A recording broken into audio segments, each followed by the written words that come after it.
Ja nüüd me läheme teema juurde, mis räägib tegelikult ikkagi loomastunud, see on selline utreeritud nagu teemaarendus, mis räägib, nagu öeldakse, loomadest, aga seda võiks kuidagiviisi üle kanda ka tänasesse päeva. Ja lugu iseenesest on pikk, nii et varuge kannatust ja ma üritan selle teile nüüd kuidagi viisakalt ja lõdvalt ette kanda, ehk lugu siis alljärgnev.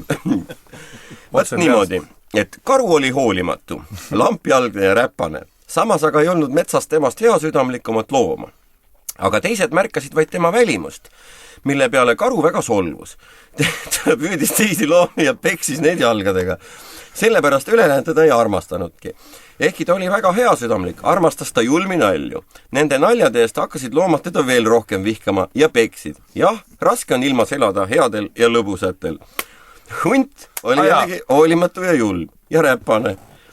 Lisaks veel väga kuri ja veel kord julm, aga loomad ei vihanud teda ja ei peksnud, sellepärast et hunt tuli ära juba varases nooruses, sest et karu sündis enne hunti.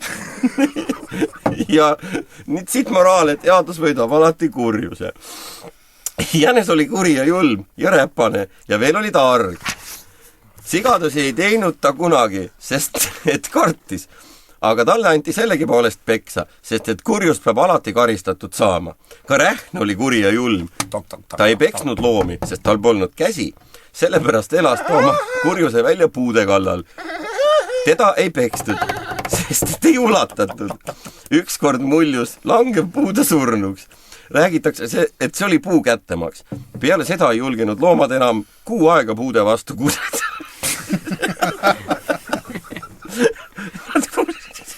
Nad pissisid jänese peale.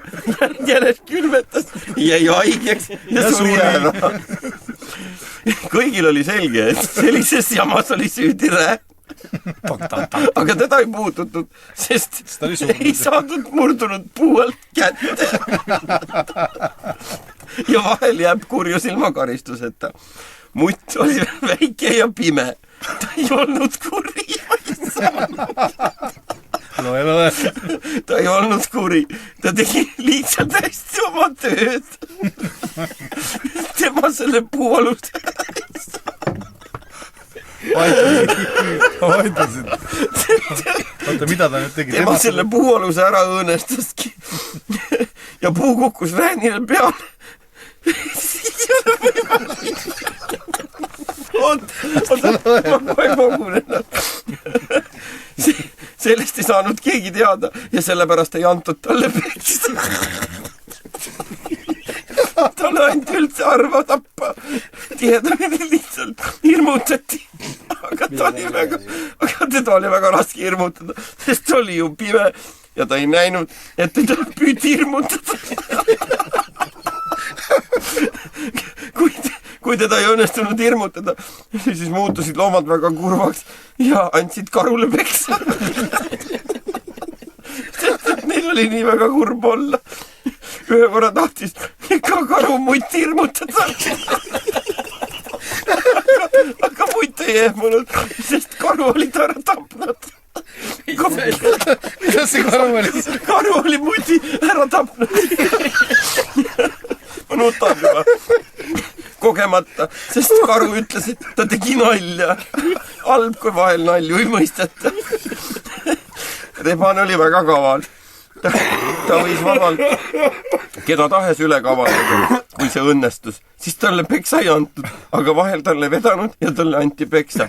Peksti kogu metsaga ja siis ei õnnestunud tal enam kedagi üle kavaldada, sest on kole raske kedagi üle kavaldada, kui sind pekstakse.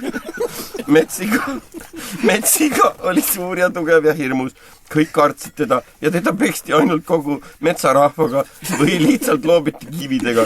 Metsale see ei meeldinud ja ühel ööl peitis ta kõik metsakivid ära. Selle eest peksti ta korralikult läbi. Rohkem ei peitnud ta enam kunagi kive.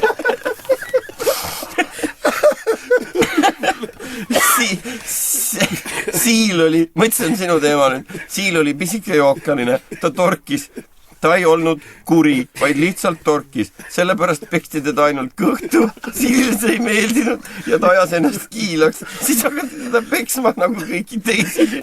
Väga raske on olla samasugune nagu kõik teised. Stopp. Räägi ära. Väga aktuaalne praegu see räägi. Teate, kuidas siilid palju näevad? Ei. Väga ettevaatlik. Teemaga edasi. Alaloidlikkuse seisukohalt ei ole see just väga vale. Oota, kui me nüüd pooleli jääme. Siil palju näeb väga ettevaatlikult. Nii. Aga Kus see kiire või? Skunks oli peaaegu nagu jänes, ainult et väga haisev. Ta lõhnas halvasti. Teda peksti ainult siis, kui ta oli kilekotis. Siis ei olnud hais nii tugev. Ühe korra oli Skunksil sünnipäev. Ta kutsus kohale kõik loomad, sest oli ahne ja tahtis kingitusi saada. Loomad kinkisid talle uue rohelise kilekotti. Ja peksid teda kuni teaduse kaotuseni. Ja Skunks lämbus kilekotis ära.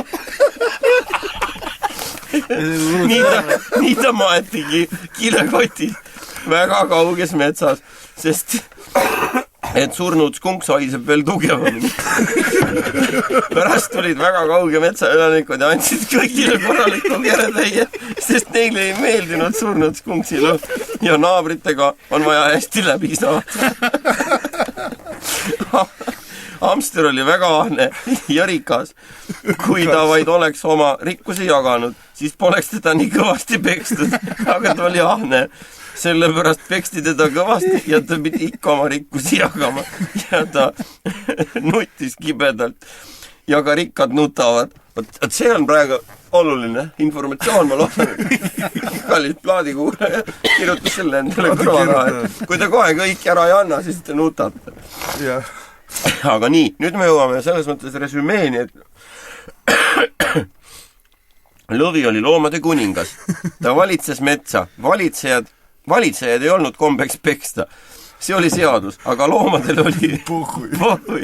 Nad andsid Lõvile peksa niisama, sest seal oli nii kombeks. Kõik said peksa. Ütleme niimoodi, et väga keeruline teema arendus praeguses situatsioonis.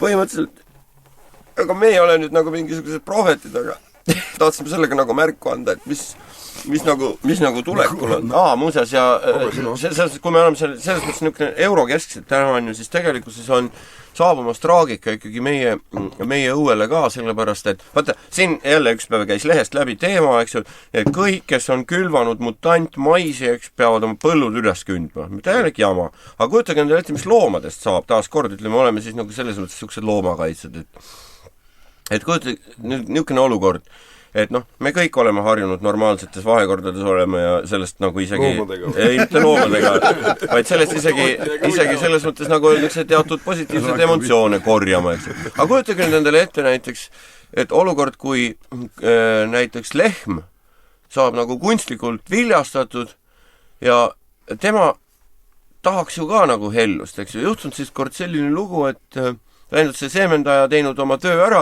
lehm keeranud kurvade märgade silmadega ringi ja küsinud, aga musi, mis te arvate, kas ta sai seal? Ma arvan, et ikka sai. Vastus ei saanud, vastus on ette teada, võib-olla, et ta ei saanud.